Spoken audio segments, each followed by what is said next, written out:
Hello everyone, welcome to my channel. This is NurseRose on the go. I'm very excited to have you guys join me. And today what we're going to talk about, I'm going to give you some great tips on how to survive nursing clinicals. So as you know, we have some do's and some don'ts in nursing clinicals. So let's go ahead and get straight into the video. So tip number one, materials. You want to make sure that you're well prepared for clinical days. Some of very important materials that you need to have. Depending on where you're going to go, you do want to carry like a pocket-sized access codes.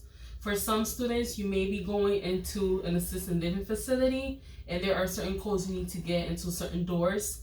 In a hospital, you may need the code to get into the nurse's lounge. Another great material I would advise to carry is your lab values. So on your student ID badge, what I used to do, I used to get the lab values, cut it up, and put it behind my badge, because if I'm going to give meds, I need to go ahead and make sure I know my lab values. So that's a very important thing.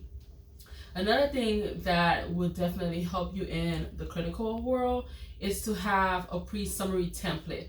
Now this pre-summary template, what it is just going to be a quick undergo reference, meaning that you're going to have things such as your patient's name, their diet, their code, etc.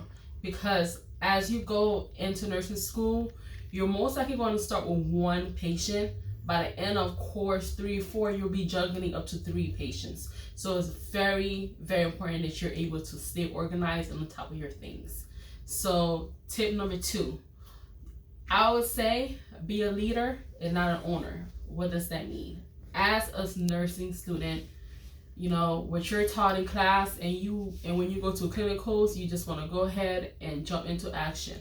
My advice here: never perform a skill you know you are not comfortable in and you are not proficient in, because remember, you are dealing with somebody else's life. This could be between life and death. So if there's something that you know you're not quite there yet, ask your instructor, watch another student perform it, but never do something you know you're not good at or you know you have not been taught. Be a leader, you ask questions, be proactive, but do not go ahead and play hero. Remember what I said, don't lose your license that you haven't even earned yet.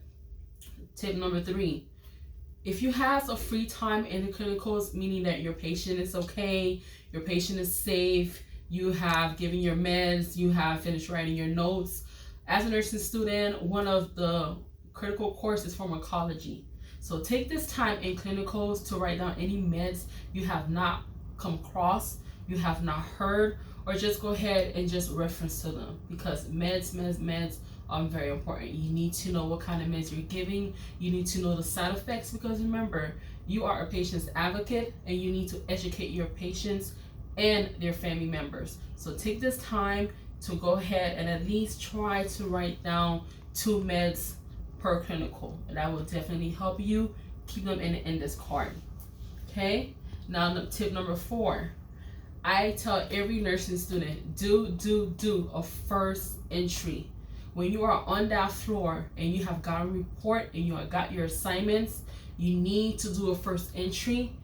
I always recommend my first entry is how I found the patient. That is very important, because if something were to happen, you know, this is your proof. This is how you found the patient. So my first entry, I would include how I found the patient, and you know, you might want to write any interventions based on what is going on. When you are writing in a nurse's note, you know, some students may write nurse, but in the real world, no. You need to be specific and write what nurse, which nurse. For example, if on the floor there's 2 nurses that are named Sue, you need to be more specific with Sue. So this is when you may need to, well, you do need to know their last name, all right, the first name of their last name, but you do need to go ahead and be specific, because remember, you do not want to leave any questions. Everything has to be clear, specific, and straight to the point. So that's very important. When you are leaving the floor in the end of clinicals, you need to document how you left your patient. Okay, safety. You'll document. I like to document recent vital signs. What I do is I do not use any vital signs that's more than 2 hours. So if I'm leaving the floor at 2, my latest entry will be 12:30. If I got any vital signs before that, I go right ahead and do my own vitals. You know, do not take word, because as easy as signs, they are called vital signs because they are very vital. Okay, so let's go to tip number 5. Tip number 5, time management skills. This is one of the hardest things nursing students are dealing with in clinicals. Time management. When you are on that floor, once you have gotten your report, this is why it's very important to come early, at least an hour, because you, as students, many clinical sites you're going to, you may have to park farthest away, so you need time to park, to show ID, and to get to that floor.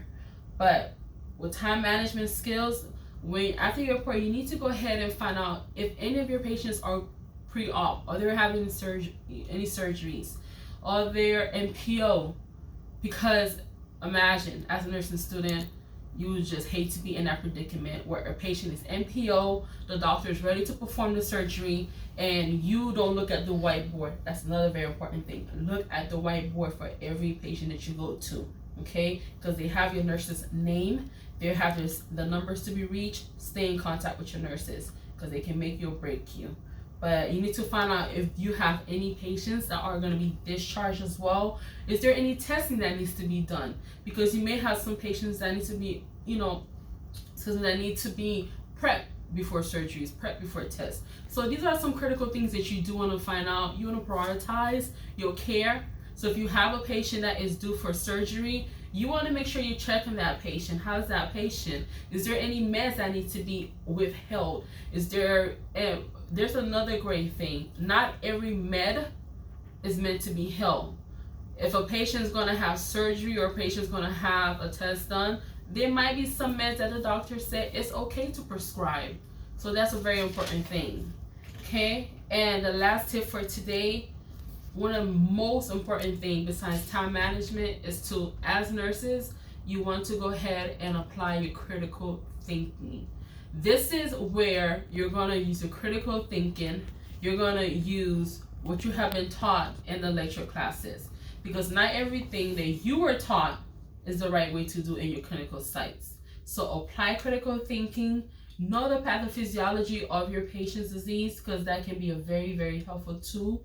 So for example, you want to make, if you have a patient and the blood pressure is, let's say, 180/100, do not just go ahead and call your instructor. Do not go ahead and call a doctor. Do something before you say something. You need to check, is the PP machine off? Is the cuff too big? Is the cuff too small? What kind of food they're on? Is this their normal range? If the O2 status is too low, below 94, the same thing. Did you elevate the head of the bed? What did you do? Because remember, this is your patient and you got to do something. So stay tuned. I'm going to go ahead and add another video and some great news, and let me know what do you think. Thank you, and see you next time.